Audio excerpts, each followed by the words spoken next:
Hi, I'm Mary Lippitt, and I'd like to talk to you about the challenge of identity. Probably a subtopic could be how fear is creating more and more small, separate groups or tribes. And I'd like to challenge that assumption and look for ways that we can really come together. Early on in life, I was living overseas with my family, and it was very clear that we were not part of the mainstream.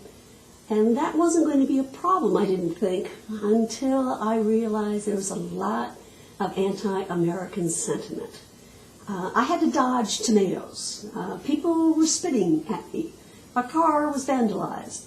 And I learned pretty quickly that I had an identity. And frankly, I sort of wrapped myself around in that identity. It was something that was secure. I felt safe.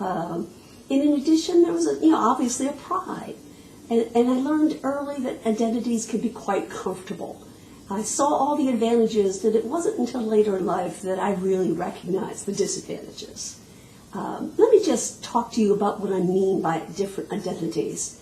Obviously, nationality is one of them, but so is your generation, your marital status, the sports team that you will support, the university that you graduated from, where you live.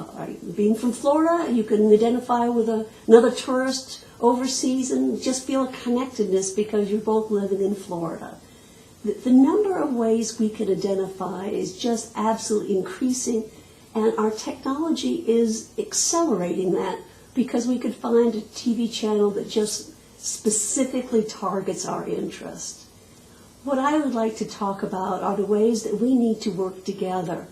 And instead of depreciating and looking at the differences, looking at appreciating what we can work on together. What are the common goals that can unite us? They say that our mindset toward identity is, quote, set.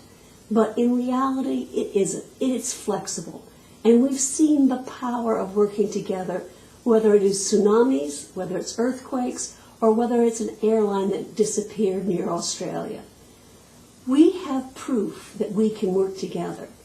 We've worked together in space, we've worked together to deal with disease, and by the way, even nations change. What nation do you think I was living in when I experienced the anti-Americanism? Many of you will think the Middle East or Russia. Actually, it was France. Nations can change, and so can we.